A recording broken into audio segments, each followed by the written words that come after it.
Welcome, everybody. I hope that you all are energized and vibing from that amazing musical performance by Mapumba. In our next session, we'll be exploring the inner work of racial justice in an interactive Q&A with Future of Good reporter Anam Latif and our keynote guest, Rhonda Magee. Thank you folks so much for being here. And without further ado, to Anam and Rhonda. Thank you, Dwayne. Hi, everyone, and welcome. My name's Anam Latif. I cover DEI and anti-racism stories here at Future of Good. I'm joining you from the Haldeman, also known as Kitchener, Ontario, which is a traditional territory of the neutral Anishinaabe and Haudenosaunee people. I'm very excited to introduce Rhonda Magee, a law professor at the University of San Francisco, an acclaimed keynote speaker, and a mindfulness teacher. Rhonda has spent more than 20 years integrating mindfulness into higher education, leadership, and everyday social engagement. In her book, The Inner Work of Racial Justice, Rhonda explores the intersections of anti-racist education, social justice, and mindfulness practices. Today, we'll talk about some themes from her work. Welcome, Rhonda. We're so happy to have you here. It's so wonderful to be with you, and thank you so much. So I'd really like to get started to hear a little bit more about your journey. How did you go from law to mindfulness in racial justice work? Can you tell us how these two practices came together? Such a rich and interesting question. Thank you for the generosity of it. For me, when I hear it, I actually think of how, I was oriented toward seeing things from a kind of a bigger and broader perspective, actually, before I even went to law. So to me, it's a little bit, I often think when I hear questions like this, it's like the question that comes to mind is sort of, how did a person like me end up in law, where there are certain kind of, concrete ways, thinking like a lawyer, focusing on the knowledge, skills, and values that are so important to advocacy, right? So there's certain things that we traditionally associate with law, and even that adversarial model, that actually have always been a bit of a kind of a sort of an affectation for me. I was naturally more oriented, I think, toward the kinds of things that I later brought into law around mindfulness, around the inner work dimension. And so it's really always been a part of my own kind of particular way. And once I got into law, and went through becoming a lawyer, then a law professor, got tenure, I found myself really realizing that this way I personally have had for a long time of being able to see the world through a bit of a broader lens. And I'll say that I grew up in the last century. I was born in the late 1960s, early 70s, and I was raised in a home where my grandmother had herself a kind of daily centering practice. So I saw as a very little girl, before I went into law, before I did all those things, I had a model in my home of someone who would get up before dawn and center herself. And so I saw centering practices as an important way of making the most of our opportunities in the world. And so for me, when I began teaching law and teaching classes about race and law, classes about how identity can get in the way of all the promises and potential of law and advocacy in the 21st century, I just naturally started to inquire about how some of these centering practices that helped us come home to how our whole bodies and beings are kind of brought into these conversations. It's not just our minds, it's not just our advocacy skills, but our histories, our families, the wounds we carry, they're always in the conversation. And so I started to, remember that which was already in me, this broader perspective I always seemed to want to bring, the image of my grandmother waking up before dawn and centering herself before doing the work she was called to do. And all of those things started to work on how I was teaching my classes, my law students, who were my first students of racial justice issues, some critical race theory, actually, a lot of different ways we were processing the information for law students. And I just started to think that the way that I'd been oriented toward these centering practices that I was leaning into for my own well-being in this body, going into professional spaces which weren't created for people like me, that weren't used to having, brown women in the role of lawyer and the role of professor. I was already centering myself and leaning into these practices. And it all started to come together about 20 years ago, that if I could benefit from these centering practices that my grandmother benefited from a generation ago, that for thousands of years have helped people, maximize their opportunity in difficult times. Then certainly my students in those classrooms where we were looking at race and American legal history and in broader global history, my students could also benefit from these practices. So I started exploring bringing them together about 20 years ago. And then, of course, it all ultimately culminated in this book that we're here to discuss a bit. Oh, that's fascinating. Thank you so much, Rhonda. So we often think of mindfulness as a very individual practice. How can we apply mindfulness in a sort of communal sense and in a way that really promotes racial justice work that we do as a community?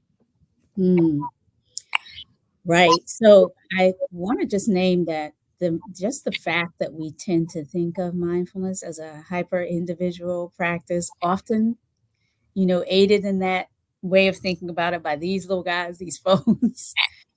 The mere fact that we tend to think of it that way I think, resonates with a lot of us who've seen mindfulness offered in various ways, practiced it in various ways.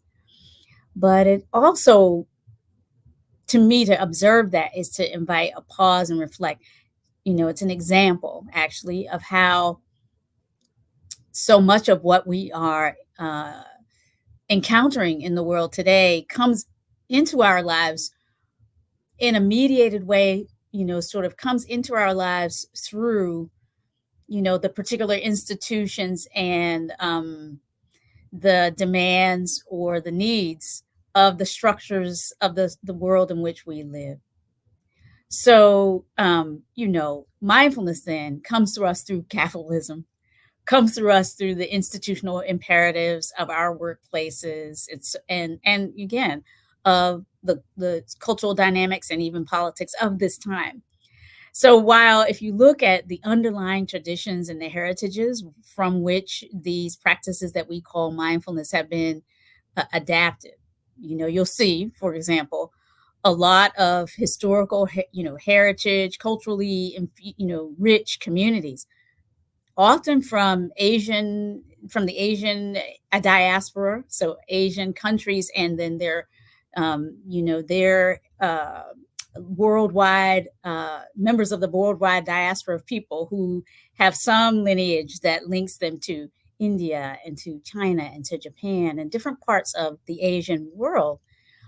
This is not to say that all of mindfulness comes from those areas and regions, but a significant part of what we in the West have translated into this sort of more secular, open to all practices of mindfulness do come from those places. And those places, to lovingly carry them forward generation after generation, often practice them in communities, right? So the way we now practice them is, at some distance, you might say, from the way they were practiced in their places of origin, which again, were mostly more communal. And that's true even if we turn to the analogs of those practices that we can see in indigenous communities, African-American communities. Again, I think in a certain sense, what mindfulness in a way sort of, is taken or extracted in some way from those original communities and lovingly shared, right, in a sort of cosmopolitan way.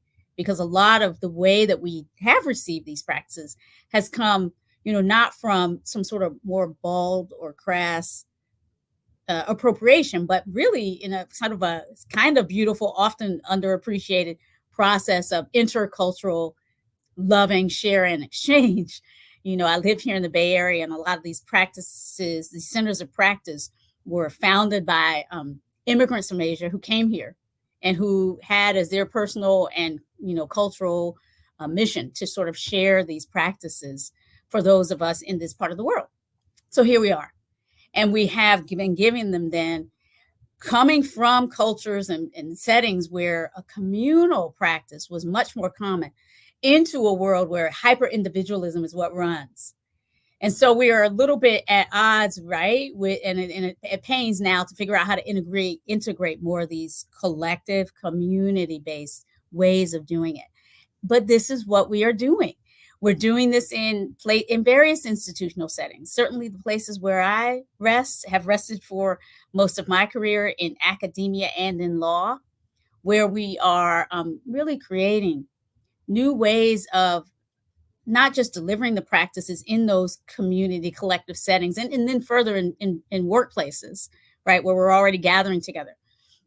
But more and more we are, training mindfulness teachers. I'm part of a lot of sort of teacher training initiatives where we are emphasizing the importance of practicing in community and providing more and more opportunities for us to come together and actually practice in community, so that we really see some kind of commitment to being with others as really, really the heart and soul of mindfulness practice as it moves in the world.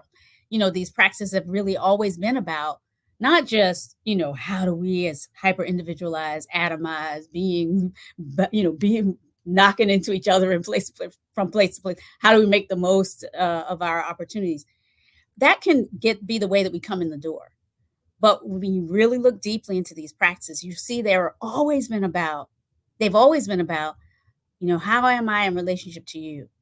How am I in relationship to this one life that we co-share and we're co-creating all of the time? We are always already embedded in a rich, interconnected reality. And so, I think more and more, many of us who are staying in the field, if you will, and tilling the field of how to teach these practices and offer them as wise support for the challenges of our time. We cannot help but see it's just essential that we reconnect that part that, it has a 2,000-year-old pedigree, which is about, we really need each other to really make the most of how these practices support us in the world.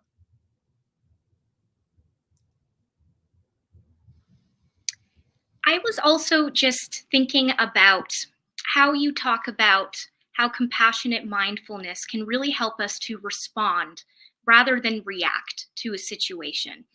And we're living through a very intense political and social climate. So I was wondering if maybe you can give us some tips and ways that we can use mindfulness to respond rather than react to situations. Thank you so much for that question. So, I'll maybe to really get us thinking about how mindfulness can help us respond rather than to react, I'll point to a teaching acronym that some of our listeners may be familiar with that kind of infuses the Western mindfulness world these days. And it's the acronym RAIN, RAIN. And this acronym, it points to really a summary of what mindfulness is seeking to cultivate in us as we practice on our own, and then to be with us as we walk through the world and encounter difficult circumstances, whether interpersonally, as we engage in our social media. We're often tempted to react almost automatically. And of course, neurobiologically, we human beings, right, are formed in ways that made our capacity to sort of, notice what's going on around us and kind of quickly surmise where there are threats and risks to our well-being, what's making us vulnerable, and predict what we need to do, quickly, right? Our ancestors figured out how to do that well, and that's partly what got us here. But now there are many indications that we're over relying on these threat sensors, right? We're perceiving threat where it's not there. We're, over predicting ways that things, are kind of out to get us. And that is maybe getting in the way of us being able to pause and in the face of those, what can feel like automatic triggers and provocations that almost, are running us without us having much opportunity to intervene. we actually can, through mindfulness practices, cultivate the ability to notice the temptations of reactivity, take a conscious breath, pause, and observe in ways that can open up the aperture on the choices that are always, in our midst. And so that RAIN acronym, RAIN, R is for just, recognizing. And so with mindfulness, we cultivate the ability to sort of take a conscious breath, to pause, and in that moment of breathing, to open up and take a look and see, recognize what is happening. That's the R of the RAIN acronym. A, accept. Oh, this is a moment where I'm being triggered. Right now, this person has said something that I'm, perceiving as a microaggression, as a threat to my own well-being, as a slur against people like me, as a disregard of the kinds of experiences that I hold dear. That's accepting. I'm caught up in a trigger right now. This person said something that is really putting me back a little bit. RAI, the I of the RAIN acronym. Investigate a little bit. What is happening to us? So we accept that we are in a moment where we're challenged. We investigate in that I of the RAIN acronym. What are the feelings happening in my body right now? I'm feeling, I feel the energy of I'm feeling like I want to kind of, almost aggressively respond. I feel that. That feels like energy coming up to the upper part of my body, heat in my face. My heart is racing. I'm feeling like, all the things that we do, again, neurobiologically, when we're preparing for battle.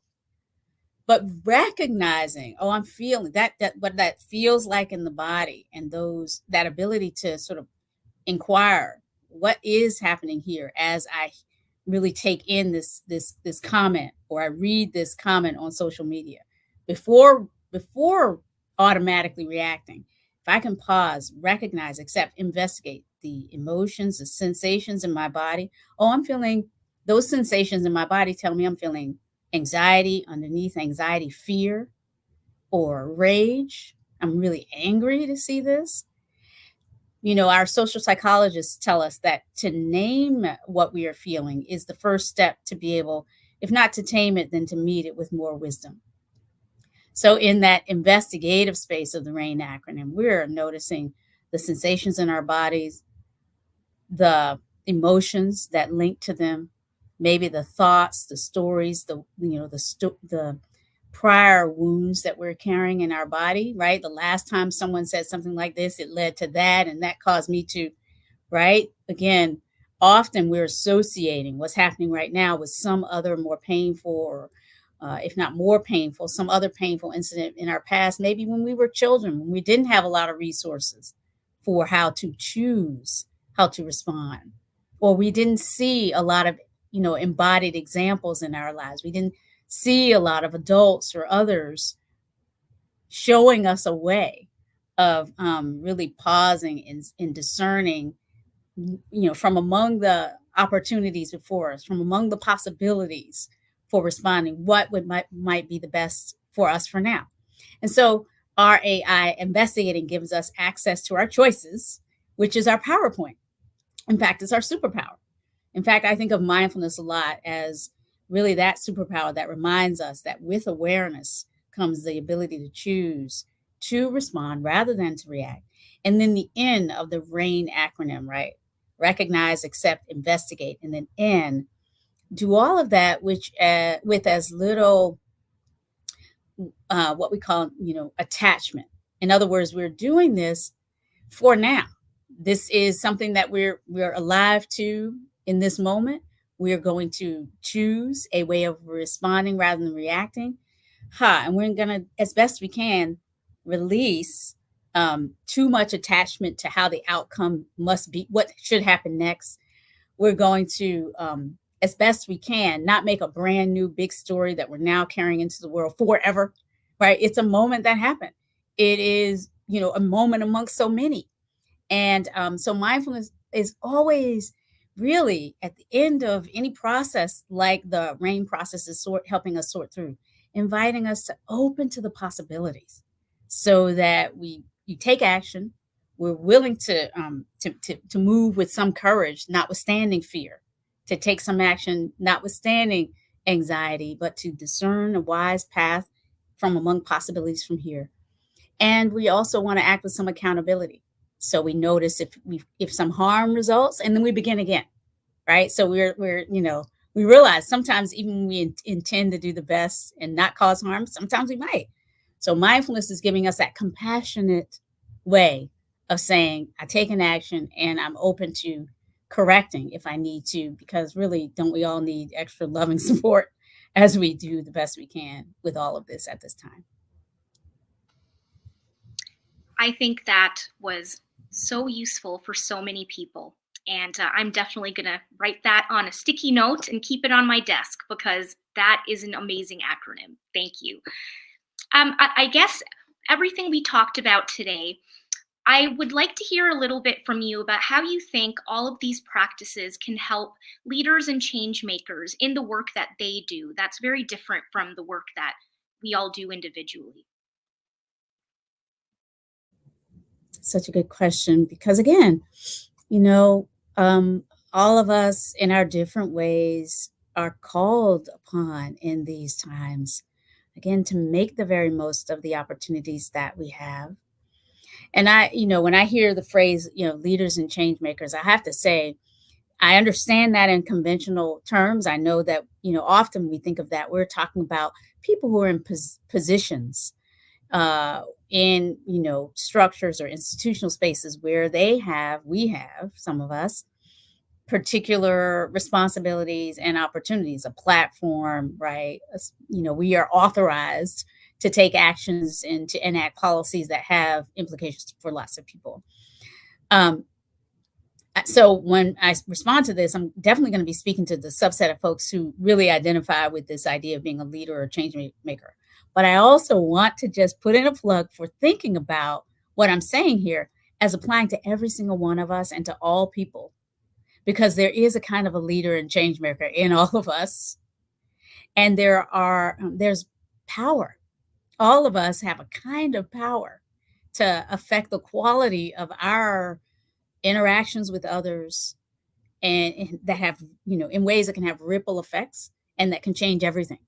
So these comments really are for the leader and change maker in all of us, and inviting us to see that any human being that we come into contact with has some of this kind of quality of innate power. And when we see it in big forms, we sometimes call that charisma, but actually everybody has some ability to change the world. And actually, people like Martin Luther King Jr., Gandhi, others, Grace Lee Boggs, these teachers inspire us to recognize that in a certain sense, that power is the power that we're leaning into when we try to pull together movements for social change. And it's really maybe the power that systems of oppression and inequality seek to disconnect us from. So yeah, it's helpful, I think, for all of us to realize we have power. But certainly these practices can help us as we move in the direction of leadership, of change-making possibility. They can help really center us on the particular ways that we can get stuck, and help us stay kind of, grounded as we, take actions, right? So it's that individual to inner to outer dynamic that we're pointing towards. So you think of these as individual practices, yes, and we are always, again, embedded in worlds that do give us some opportunities to enact things that impact the broader collective. And so we can bring mindfulness into, how we structure meetings. For example, we literally can start meetings. We don't necessarily have to use the M word, but we can pause and invite folks before we get, move, into our agenda. Pardon me, I have a little bit of allergies.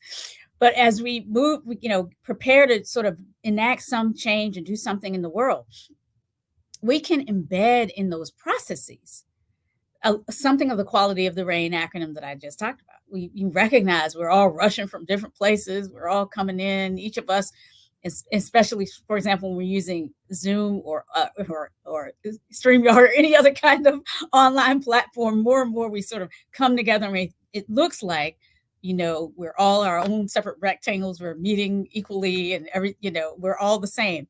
But actually, every single one of us, of course, is entering into the conversations, entering into the workday, the meeting from different places.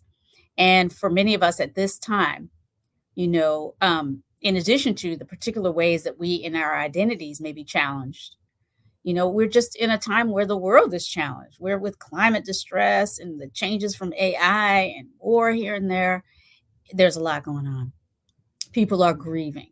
People are multitasking with multi-generational demands of parenting on the one hand and taking care of elders on the other. So this is just to say that one of the ways is that we can enact more of that sort of spirit of mindfulness in the processes that we bring into our workplaces and our other places and spaces where we have authority and power. We can support people in maximizing their well-being. This doesn't have to take a lot of extra time, but it's time that pays off because we are recognizing the humanity in the room and the needs that we all have for a little bit of space and time to gather ourselves, to center ourselves, to recall our highest and best intentions when they could be at threat of being pulled into 1,000 far-flung places. We can embed in those processes an opportunity to connect and hear from each other a little bit, to, just to share a little bit of our personal, how we are doing, right? Those sorts of moments, we think of them as maybe throwaway, but actually it turns out the research scientists, those who study well-being, who study the application of mindfulness in the world, where there's a lot of burnout, there's a lot of trauma, there's a lot of grief. We know that there's actual benefit from helping us connect together, even if we're connecting online and in these spaces, using technology. So those are just some of the ways, that the practices can be intentionally deployed by those who are responsible for setting up spaces for how we engage. Again, you don't have to call it mindfulness, but if you're drawing on the research and science that mindfulness has helped deliver to the world, you can see different ways that we can embed space and opportunities to connect and affirm, offer some gratitude into the work that we do. And in that way, we can maximize well-being as we go.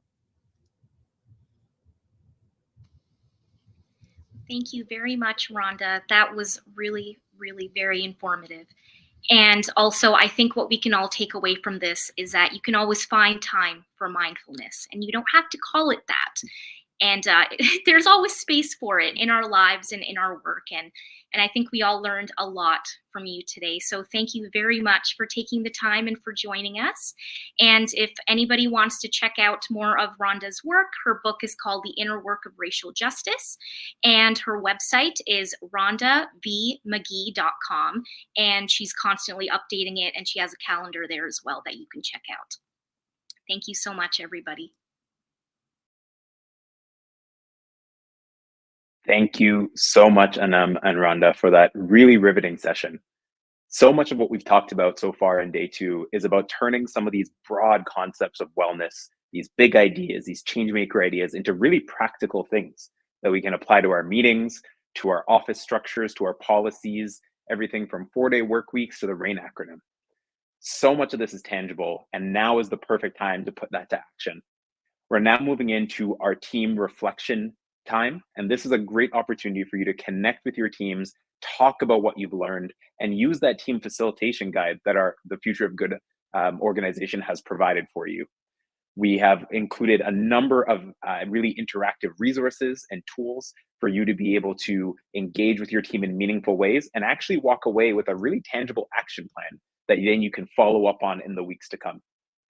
After your team reflection, please take some time for your own personal wellness, take a break, get up, stretch, walk, get some fresh air, whatever it is that you need to do for your wellness.